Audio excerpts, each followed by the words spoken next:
Welcome to Tasker Terry Assembly. In this video I wanted to show you how to use the PAX Planning tool on the IKEA website.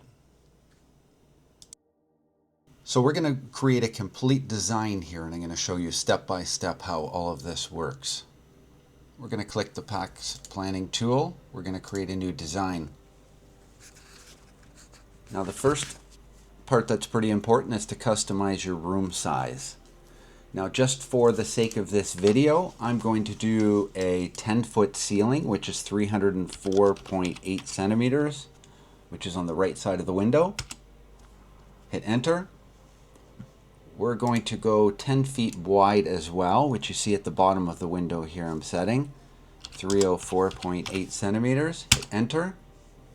And then the depth, we're going to go, just for the sake of this video, 7 feet.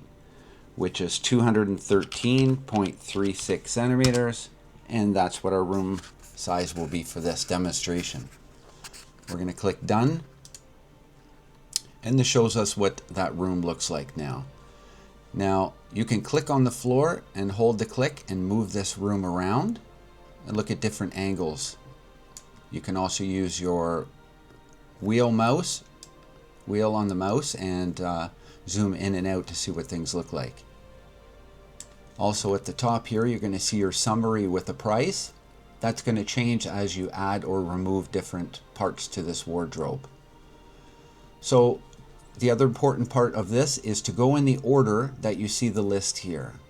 If you were to, for example, skip the doors and move down to the interiors and do the doors later, your doors may not fit. The hinge points may be blocked by drawers or shelves or something.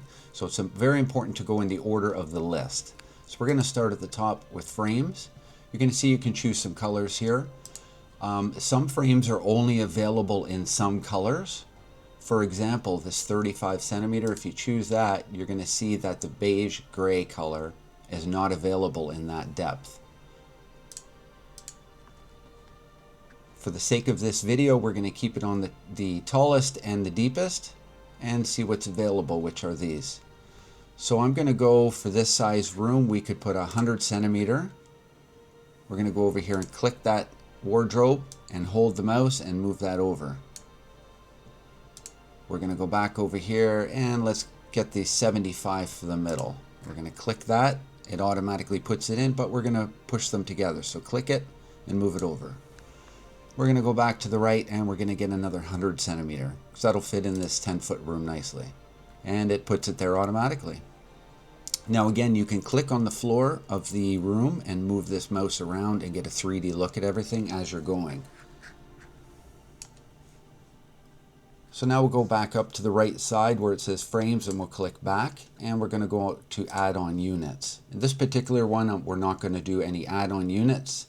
You can see an add-on unit would be maybe a slim shelf that goes in between some of the larger ones, and it'll have some fancy glass shelves and whatnot. We're not going to do that. There's also end units if you have the opportunity to have an end unit in your design. We're not going to do that either. So we're going to go back up here and click back. We're going to do doors next. As I said, it's important to do the doors before the interiors if you're going to put doors. There are many choices. You choose your style, your color for those particular wardrobes. For the sake of this demonstration, I'm going to choose these. When you click it, it's going to fill in all of the wardrobes automatically. Now you're going to notice here that you get a mirrored door for a third of that smaller wardrobe. That's because there isn't a door that'll fit there. That mirrored door also has a handle already on it. Keep that in mind when you're choosing your handles in a minute. So again, we can get a 3D look. I'm happy with those doors, so I'm going to go back up to the top here, click back, and we're going to go down to handles next. There's all kinds of choices. You could choose the steel. They might match the glass door handle a little better. Black. For the sake of this demonstration, I'm going to choose these. They're quite common in the assemblies that I do. And that's what it looks like at this point.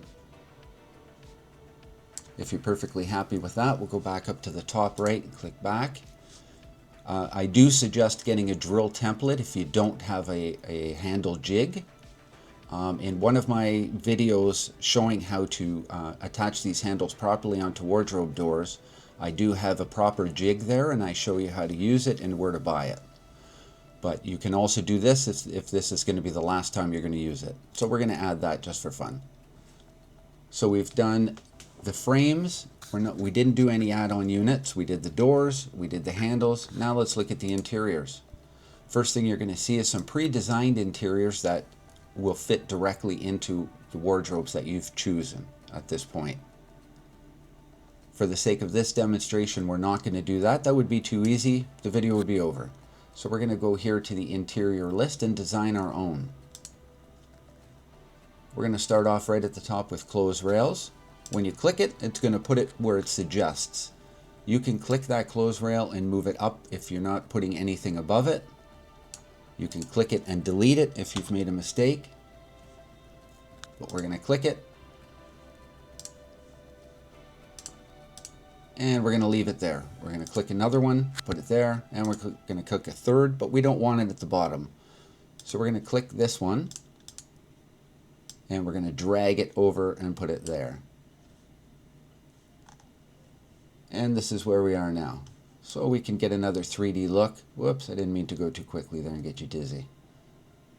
That's what we look like now. Now, very common in these are shelves above the clothes rails. So we're going to put those just for this demonstration. It'll automatically put it here, but I'm going to click it and drag it up. You'll notice that while I'm bringing it down, it stops automatically at a certain point.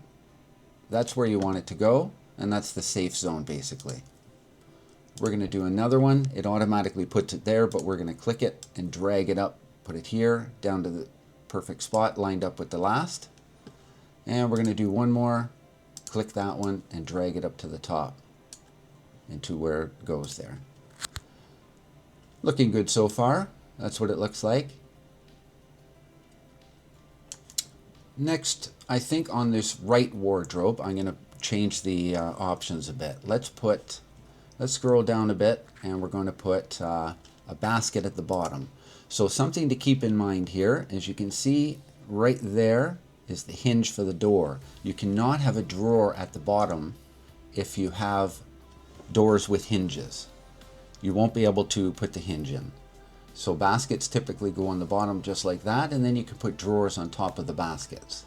So we're going to do a drawer there, and let's do the drawers with glass fronts. We'll put one directly above it. It will automatically put it in the next available spot. Let's go another one. It automatically put it on the left side. I don't want it there. I'm going to click it again, and drag it over here, and it would automatically stop where it's supposed to go. I'm going to let it go, and I'm going to put a third actually. Seems to be a common setup. Again, click it, drag it to the bottom, and that's where I want it.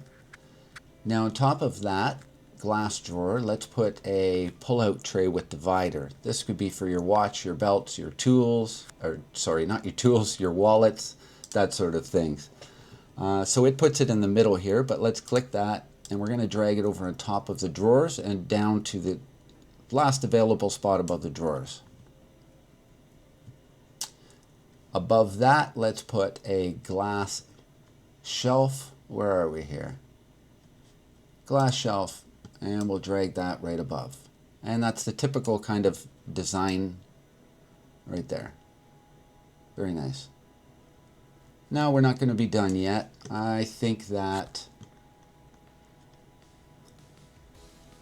let's put a mesh basket in the middle as well. It automatically put it on the left, but we're going to click it again, and drag it over right to the bottom. On top of that, let's do a regular shelf. And that's that one. It put it over here, but we'll move it over right to the bottom there. Now in the first frame, let's go with, let's put a pull-out shoe shelf. I'm going to click that. It's going to put it there automatically. You're going to see it's up a little bit. That's to avoid the hinges. So you can still put stuff under there, some extra shoes, maybe shoes you don't wear so much. And that's what we look like at this point.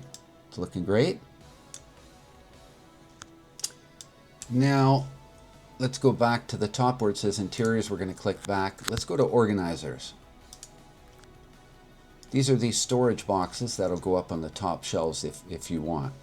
Let's choose these. So we've got one on the left. Let's put another one.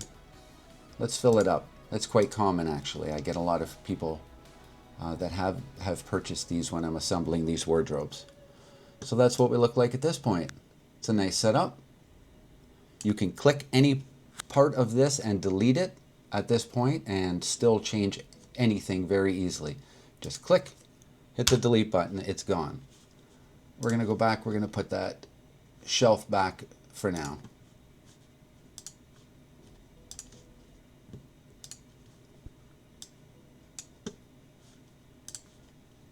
Okay, so we've done the organizers, we've done the shelves, we've done the drawers, handles, and let's take a look at lights if you wanted lights. Now I'm going to tilt the picture down so you can see the top here a bit.